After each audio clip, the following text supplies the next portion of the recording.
धम्मं शरणं गच्छामि, संघं शरणं गच्छामि। हर किसी के मन में यह शंका आती है कि विपश्यना आखिर है क्या। इसे राहुल गांधी भी करते हैं, इसे अरविंद केजरीवाल भी करते हैं, इसे बहुत से फिल्म स्टार भी करते हैं, इसे बहुत से राजनेता भी करते हैं। यह कोई चमत्कार नहीं है, यह एक सीधी सादी विद्या है, जो सीख जाए उसका भला हो जाता है। दोस्तों, आज हम विपश्यना के बारे में बात करेंगे। विपश्यना जो कि हर इंसान के मन को काबू में करने की विद्या है। खुद के अंदर झांक के खुद के मन को नियंत्रित करके जीवन सुखी, संपन्न और आराम से बिता सकते हैं। आज की भागदौड़ की दुनिया में हम देखते हैं कि बहुत से लोग परेशान हैं, कंफ्यूज है।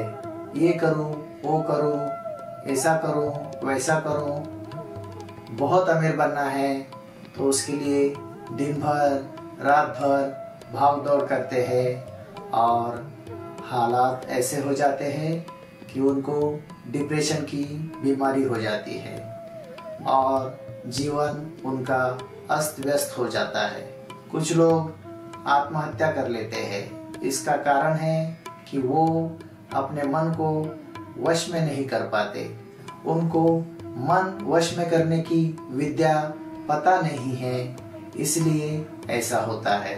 हर इंसान विपश्यना के बारे में जान जाए, उसका अभ्यास करे और रोज प्रैक्टिस करे तो जीवन जीना बहुत ही सरल हो जाता है।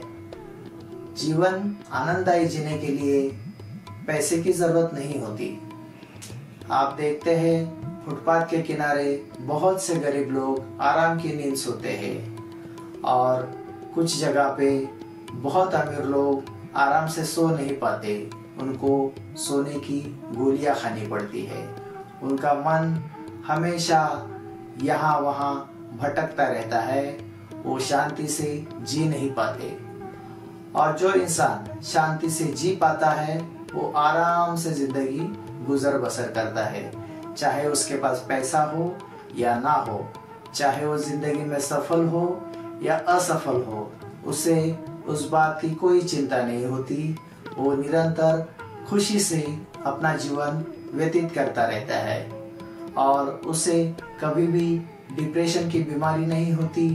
वो किसी भी सांसारिक वस्तु के ना मिलने पर नाराज होके खुदकुशी नहीं करता और ना ही किसी और को खुदकुशी करने देता है। ऐसा क्यों होता है? क्योंकि उस इंसान ने विपश्यना की होती है, उसे अपने मन को काबू में रखना आता है।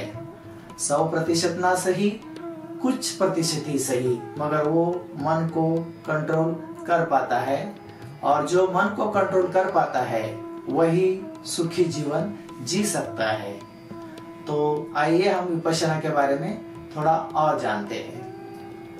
विपश्यना भगवान बुद्ध ने 2500 वर्ष पहले खोज निकाली।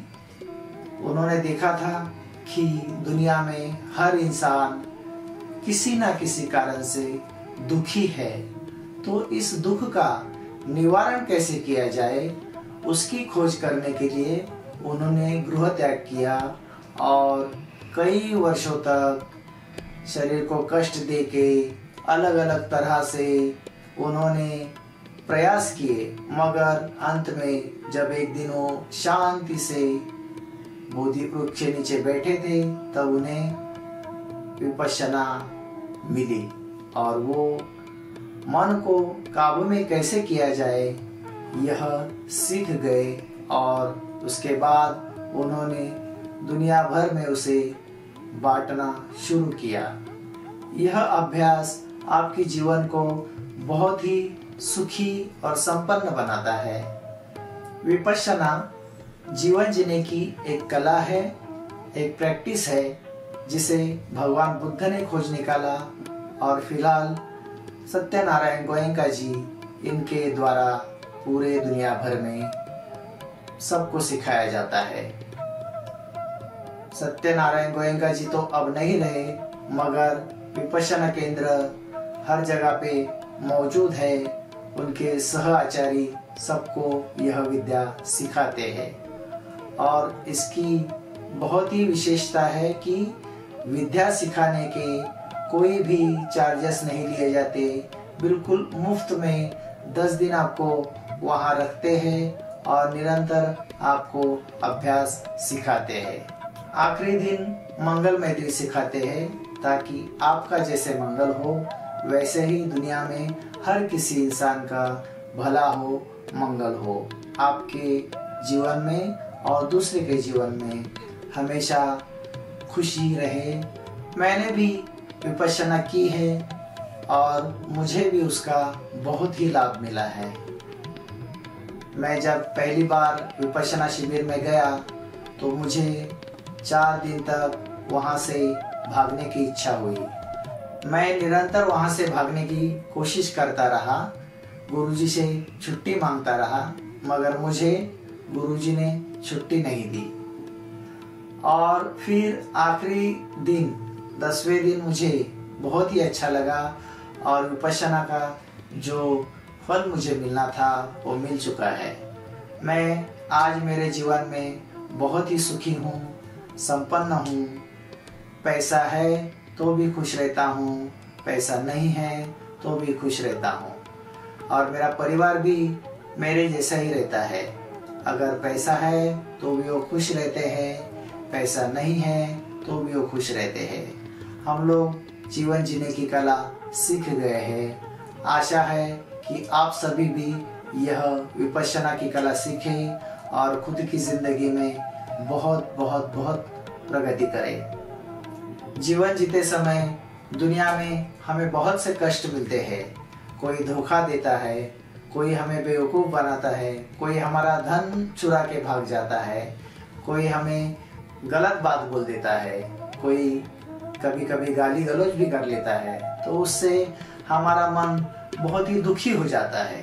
जो विपश्यना नहीं करते उनका तो बहुत ही दुखी हो जाता है, परंतु जो विपश्यना करते हैं वो इस बात को नज़रअंदाज कर देते हैं, सामने वाले को माफ़ कर देते हैं। विपश्यना के बहुत सारे फायदे हैं। अगर आप 10 दिन के कोर्स को पूरा करके आते हैं सही तरीके से, उसमें अपनी ओर से कुछ जोड़ते नहीं, जैसे वहाँ के शिक्षक आपको बताते हैं पूरा 100% आप वैसे के वैसे ही काम करेंगे, तो आपको 10 दिन के बाद बहुत उसका लाभ होगा। जब विपश्यना करके आप घर आओगे और उसकी प्रैक्टिस निरंतर करते रहोगे तो आप मुक्ति के मार्ग तक पहुंच सकते हो। मुक्ति के मार्ग पे पहुंचना इतना आसान नहीं है, उसके लिए कड़ी तपस्या करनी पड़ती है। आपको 10 दिन के शिविर से घर आने के बाद निरंतर प्रैक्टिस करनी पड़ती है और पंचशील का आपको पालन करना पड़ता है।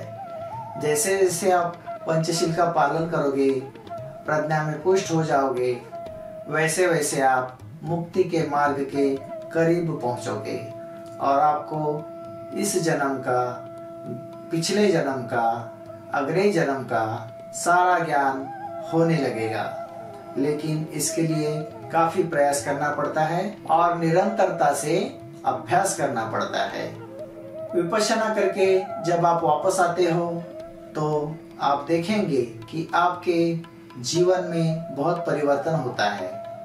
आप किसी से गलत व्यवहार नहीं करते। कोई आपको गलत भी बोल दे तो उसे आप आसानी से माफ करते हो। आपकी भी कोई गलती हो गई तो आप तुरंत उसे सुधार लेते हो।